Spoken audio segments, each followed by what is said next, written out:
Walk into any neighborhood gym and you're met with a forest of massive steel frames and complex weight stacks. It's easy to feel like getting strong is a pay-to-play hobby that requires a room full of expensive hardware just to participate. But you don't actually need to own the hardware because you're already living inside a complex biological machine that weighs between 150 and 200 pounds. Working out with your own mass follows the exact same logic as leveling up a character in a video game. You start with the basic abilities, and as you earn experience, you unlock more complex mechanics. This is the world of calisthenics. You begin on easy mode and systematically upgrade the difficulty of your movements as your body adapts to the challenge. Your body is a built-in, infinitely adjustable gym. Becoming more capable doesn't require a membership. It just requires a better understanding of your own controls. To level up that character, you have to keep the challenge fresh. If you fight the same low-level enemies forever, your stats will eventually stop climbing.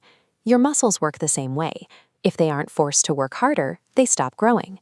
While a gym goer adds heavy iron plates to a bar to increase the difficulty, we can get the same result by changing our relationship with gravity. This diagram shows a wall push-up. The weight vector points straight down through the feet, but as the character tilts to a bench and then the ground, gravity pulls more weight into the arms. Elevating the feet places maximum load onto the upper body. You don't need a barbell to build muscle. You can hack your own body weight just by shifting your angle. But what happens when you're already flat on the floor?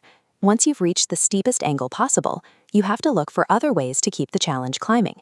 This comparison shows time as a tool. A 1-second standard squat barely moves the muscle activation bar, but a slow 5-second descent with a 3-second pause at the bottom fills the activation bar into the red, keeping muscles under tension much longer.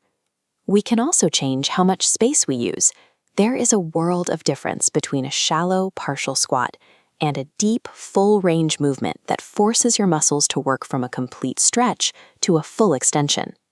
By mastering these variables of time and physical space, even the most basic exercise can be adjusted to challenge an elite athlete. Strength is only one part of the game. Leveling up your power is useless if your character's health bar is constantly empty because of nagging injuries. This is why we focus on prehab, targeted movements that bulletproof your joints before you ever have a reason to see a doctor. Gym machines often move you in one fixed, rigid line, which ignores the tiny stabilizing muscles that keep your joints safe. Bodyweight movements, on the other hand, force these stabilizers to do the heavy lifting. Movements like these, the Y, T, W, and L arm patterns, strengthen the smaller muscles in the shoulder. These motions reinforce the joint's mechanics, making the entire structure more resilient. Developing these stabilizers creates a biological insurance policy. It means everyday tasks, like carrying heavy bags or climbing a flight of stairs, remain effortless for years to come. You can build a foundational routine right now using just 3 basic bodyweight moves: squats for your lower body, incline push-ups against a counter, and chair dips for your arms. Progress doesn't require punishing high-intensity sessions. It is built through daily, manageable consistency that lets your body adapt step by step.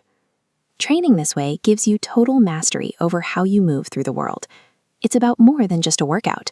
It's about understanding the machine you live in. You don't have to wait for a gym membership or buy a single piece of gear. You already own the equipment. You just have to press start.